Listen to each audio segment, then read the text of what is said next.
our weekly gathering where we make it okay to talk about all things menopause. We cover the clinician and medical side, the lifestyle, nutrition, and exercise, also the emotional and real side to all of this. I'm Melanie Olson. I'm the community director here at Gennev.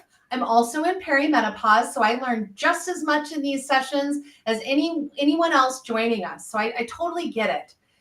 Today, we're going to continue to talk about the intersections of breast cancer and menopause, as this is the month of October, Breast Cancer Awareness Month, also Menopause Awareness Month. Today, we are tackling the nutrition and lifestyle side of all of it. And we have Katie Linville joining us today as our expert and our speaker. Katie is a talented Gennev registered dietitian and a certified specialist in oncology nutrition. She's a registered dietitian with 11 plus years of experience. Katie received both her bachelor's and master's degrees at Florida State University. She specializes in nutrition for women's health, has experience and expertise supporting women in menopause to optimize mental health and their relationship with food and their bodies. Additionally, she holds a specialty certification in oncology nutrition and has experience working with cancer survivors through treatment and for prevention. In her spare time, Katie enjoys running, hiking, and spending time at the beach with her family. Welcome, Katie. Thank you so much for joining us. Thanks, Melanie. Excited to be here. Wonderful. Well, let's dive right in. Today we're going to start discussing some of this lifestyle treatment, as we like to say, for those intersections between breast cancer and menopause. What do you see in your practice as it relates to that? What do you see when you meet with patients? Yeah, so particularly at Gennev, we have that menopause lens on everything. I've had a lot of patients over the years come and share that they're a breast cancer survivor, or perhaps, a survivor of other cancers. And because of certain, situations, sometimes those patients are not able to go the traditional hormone therapy route. And they're wondering, what can I do from a lifestyle perspective to not only manage menopause symptoms, but also, focus on prevention, right? Reducing the risk of recurrence of cancer. And so I would say that I've seen quite a few people in those situations. And oftentimes, I do still encourage them to work hand in hand with our doctors, because there are other potential medication options that they could consider. And, everything's on an individualized basis. So we really meet the patient where they're at. Now, from my perspective as a dietitian, I often have multiple appointments with someone. Typically, what I find is meeting with someone every 2 to 3 weeks for the course of about 3 months is when people start to really notice those improvements in symptoms. And so to talk about, what may be helpful for certain symptoms, obviously it depends on the person, the situation. But let's say someone's dealing with hot flashes, there are a lot of options that we can still cover. And I'll go into a bit of that when I share a patient case of someone I recently worked with.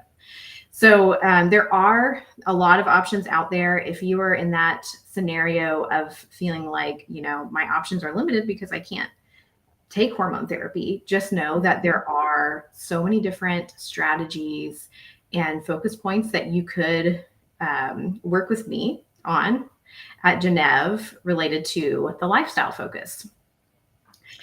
Excellent. Yeah. And the lifestyle. And as you were talking, you said you've worked with a patient. You have an example of someone that you've worked with. Obviously, we'll go anonymous here, but we wanted to bring in a real story of a patient that Katie has worked with. And so, Katie, do you mind sharing that story with us? Yeah. So this patient had a history of estrogen receptor positive breast cancer, in remission, luckily, but not able to take hormone therapy based on the medical guidance provided by the doctors. And so this patient came in and they were experiencing awful hot flashes, joint pain, some hair, skin, and nail changes, just all kinds of symptoms. And it was, just she was wondering, where do I go from here? What can I do to actually feel better? And so, like I had mentioned earlier, we started meeting every 2 to 3 weeks. We have these virtual meetings. So similar to how you see now, it's kind of a face-to-face video meeting with texting in between to check in and see how people are doing. But for the hot flashes, we talked about, are there anything that you're finding triggering your hot flashes? Have you noticed any trends with, whenever I feel stressed or drink caffeine or drink hot drinks, I notice I have more hot flashes.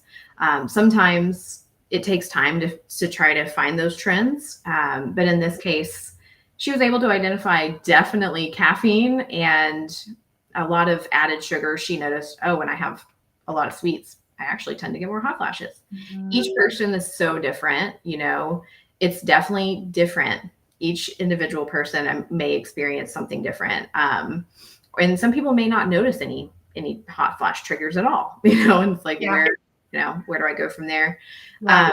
Other options include supplementation, which I always am very cautious with supplements.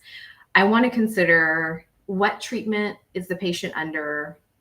They should take their supplements to their doctors to discuss, especially if you're meeting with, an oncology team. Mm-hmm. We really want to be careful, but in certain situations, supplements could be indicated. Black cohosh does work for some folks. And so just on an individualized basis, that may be discussed. Another potential help for hot flashes for some people may be the addition of phytoestrogen foods. Mm-hmm. And that includes foods like soy. Soy is really the food source that has the most phytoestrogens in it. A lot of people are concerned in the oncology cancer world, what's the safety of soy, right? Mm-hmm. And I typically say 2 to 3 servings of whole soy foods per day is safe. We have research to back that up, even for breast cancer survivors who had estrogen positive cancers. And in fact, it may help with prevention. It's really fascinating. We don't want to get too much, but a little bit could be supportive. Interesting about that. I hate to cut you off. Sorry. Just a consumer, a woman, going through I felt concern about taking in too much soy. Yeah. I've read through the years that soy messes with your hormones. And so I just feel like that there's some myth busting that we need to talk about here, just bring out into the open. It depends on your use case. It depends on how much, it depends on what. Isn't that a critical piece to the discussion? Because I've been avoiding soy, mostly for years. I was avoiding it. Yeah, no, definitely. I think it's really important to talk on an individual basis and discuss what type of soy, how much, where is it coming from? Does your doctor have any guidance that we need to consider there? We have a wonderful article at Gennev.com on soy and the benefits and all of that. I've also got a great resource we can share to you on the safety of soy and some of what the research shows. So I think it's one of those things where it could be worth getting curious about. What are the benefits? What do I need to consider? Mm-hmm. Yeah.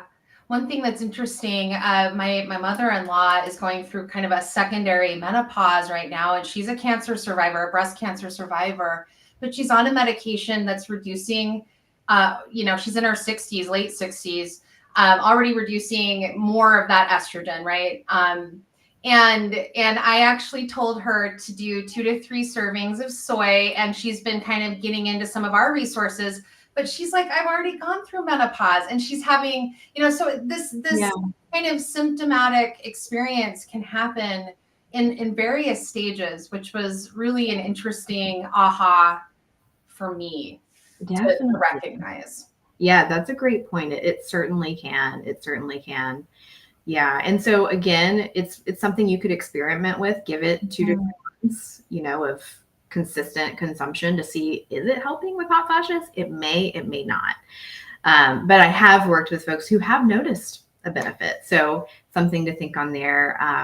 And like I had mentioned earlier, with other considerations for hot flash treatment, meet with a Gennev doctor, discuss your background, your history. There may be other medications beyond hormone therapy that could potentially help with hot flashes. So that's just another thing to think about. And thinking again about the person I was sharing the story on that I've worked with, again, another symptom that they had was joint pain. We really talked about, again, potential supplement options. And we talked about, for her, she tended to notice an impact from diet for her on joints. She noticed, again, with sugar, she had a lot of sugary sweets and not a lot of protein or healthy fats with it, that type of thing. It seemed to trigger an inflammatory response for her. And so she was able to find a supportive supplement regimen and diet focus that helped with reducing joint pain. And then with her skin, hair, nail support, we talked about omega-3s, which are from cold water fish, primarily like salmon, halibut, cod, tuna. 2 servings a week, 3 ounces is a really good focus point, or taking a good quality omega-3 supplement. That's not only great for hair, skin, nails, but heart health, just across the board. A lot of different focus points there. We talked about hydration, protein, and good quality skin moisturizers. So through our check-ins, this patient did start feeling quite a bit better after about 2.5 to 3 months. So again, that is what we've seen often. That's really a trend we've seen. So just wanted to share that. And I am curious from your perspective, Melanie, working with our Gennev patient community, what are you hearing from folks? Oh yeah, a lot of the same thing. What's so interesting is, going through menopause, and we manage a big group on Facebook called Menopause Solutions by Gennev. Go check it out. Go join us. But we have conversations all the time around this. What's interesting is that some of this is just really good menopausal diet and nutrition guidance that spans for all of us going through it. The lower sugar that you were talking about, the joint pain, the hot flashes, we're all talking about that all the time, whether or not we've gone through also cancer. So just wanted to say, the buttoned up diet has helped me a ton, and I struggle, and it's so hard. But I've been and I'm also working with Katie, but working on this consistency, and it is totally helping my quality of life. It's helping me sleep. But what we hear in the community, so I just wanted to just say shout out to everyone. Some of this is just cross-referencing and applies to all of us. But many of the conversations are fear around the hormone replacement therapy. There's a lot of our members sharing, they have family who've had breast cancer, and they don't feel like they're eligible or it's an option for them. Even the latest, several are young women who've gone through breast cancer young and been thrown into menopause at a younger age or earlier than they were ever expecting. And that was when I was connecting to just this morning, reading about it, just going, oh my goodness. And I know Dr. Dunsmore Sue went through that. That was her story she shared last week. But that is a massive thing to manage after you've gone through something really, really traumatizing and hard, such as breast cancer. So that's what we're hearing over on the community side. Real women going through menopause and also managing these intersections that we're talking about. So yeah. Yeah, and in certain cases, patients may still be in treatment or newly out of treatment.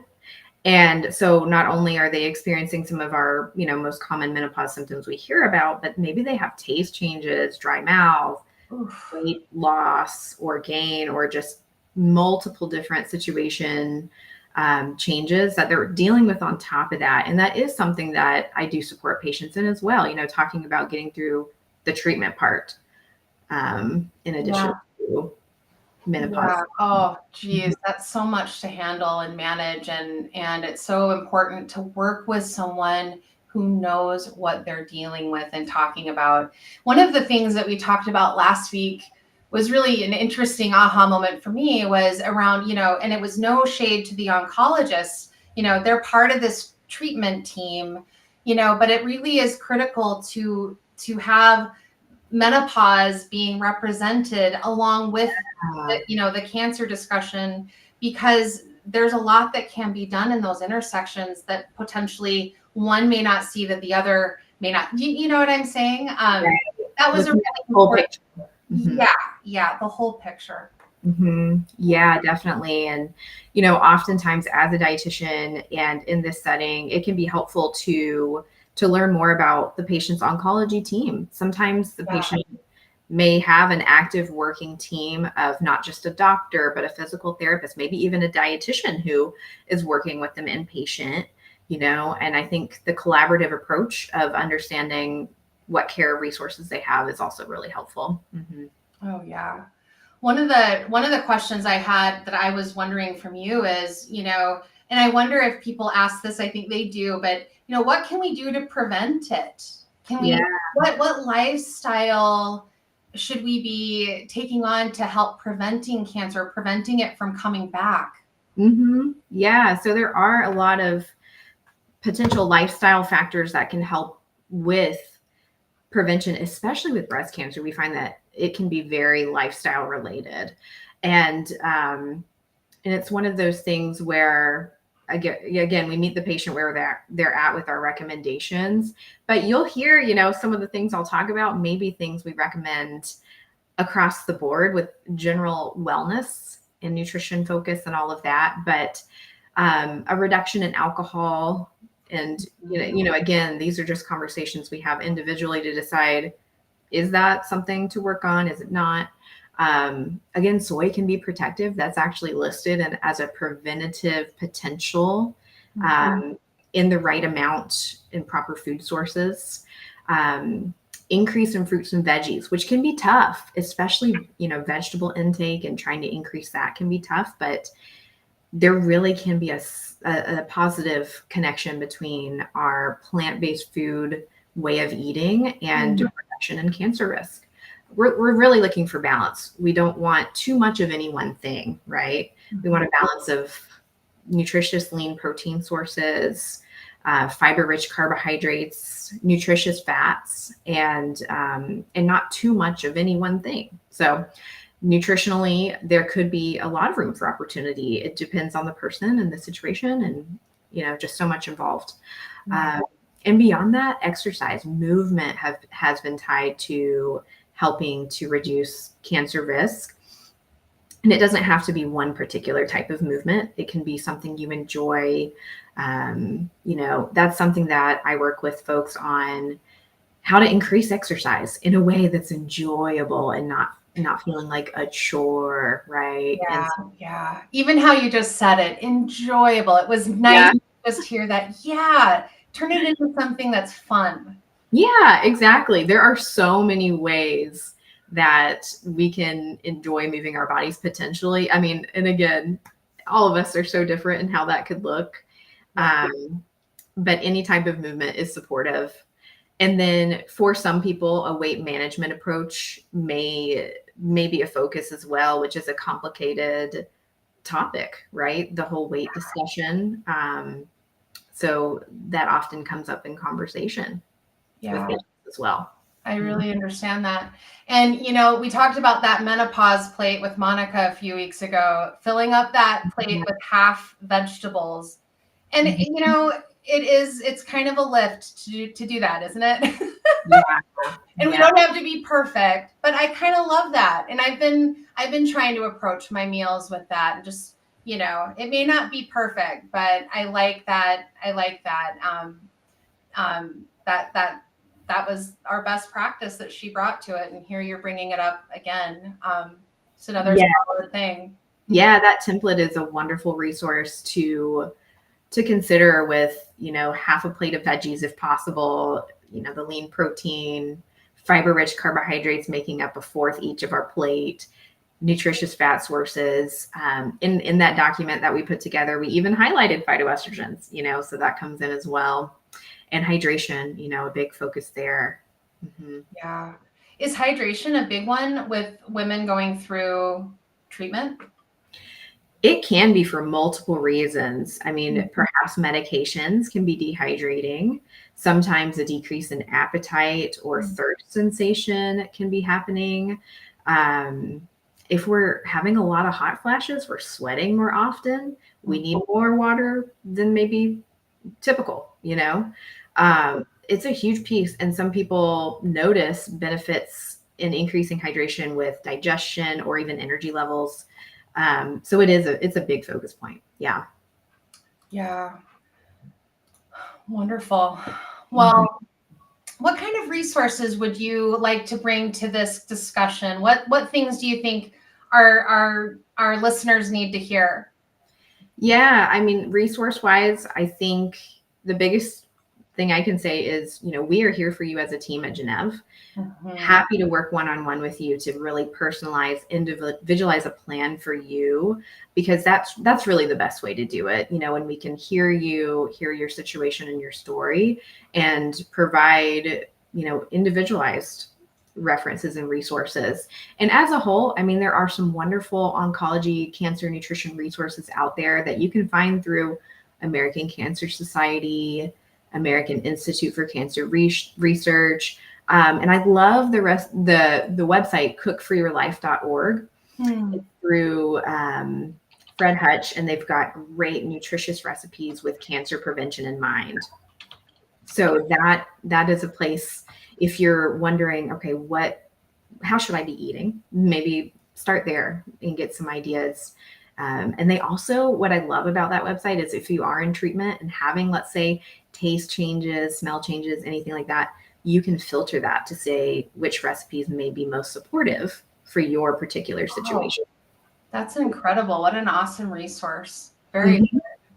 Yeah. Another thing when you were talking about exercise, and we just always want to bring this up, is around heart health, and that really good benefit to moving your body, and how women heart health is such an important discussion. Not to diminish breast cancer by any means, but how important it is to keep our heart health going throughout all of this and beyond. Definitely. And, menopause, around the time of menopause, we really want to start thinking about heart health more, as everything is changing, and that becomes a priority. And so a lot of the recommendations we've discussed here go hand in hand with supporting heart health. Yeah. Mm-hmm. Awesome. Well, what's one thing you'd like to leave our listener with today, Katie, as we wrap things up? What comes to mind is encouragement that there's hope for managing your symptoms, even if you can't take hormone therapy. Yeah.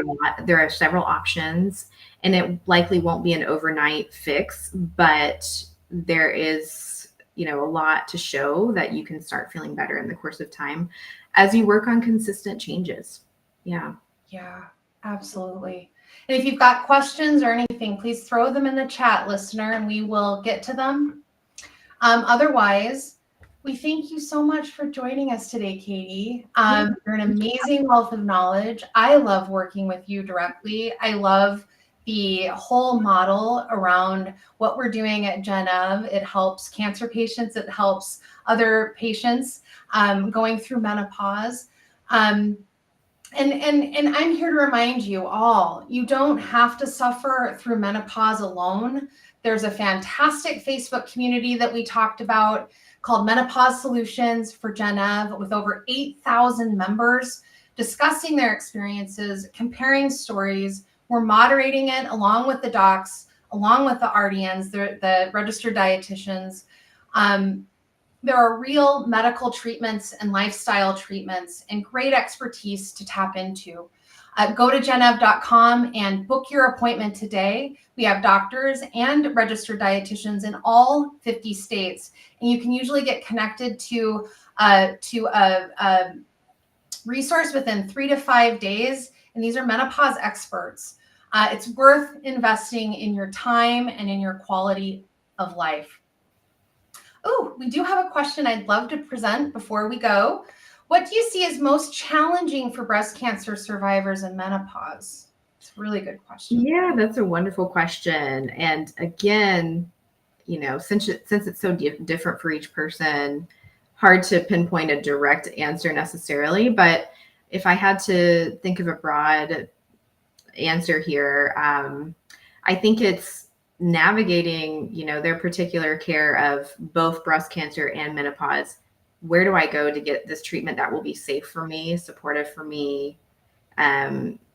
Will I feel better? Just there's so many questions around it, Yeah. Am I going to be able to feel better? I think sometimes that might, the mindset around it can be the most challenging. Mm-hmm. I think it's kind of scary too to bring additional people into your team, especially when you have this like medical team of people that you're working with. And I do think it's worth bringing in the right experts around the different pieces of your care that you need. But I think that that's a little bit of a lift for us as women. We need, I'll say this, that I've felt fear, and now I'm like, oh my gosh, why didn't I do this sooner? But yeah, I think that that's an interesting one, especially if you're working with a whole other team dedicated to this massive, cancer going on in your body or something else. So definitely. Awesome. Well, thank you so much, Katie, for joining us and for sharing all of this. And listener, thank you for listening in. We'll be here next week. We're going to be celebrating National Menopause Day on October 18th. At Gennev, we celebrate menopause every single day, but we will be doing a wonderful broadcast next week on National Menopause Day, and we hope that you tune in, either LinkedIn or Facebook, and then we'll be posting our recordings onto our other channels so that you can take advantage of the education coming from that. Anyway, thank you so much, Katie. We appreciate it. Thank you. Yeah. Thanks for having me. Have a wonderful day. We'll see you all later. Bye.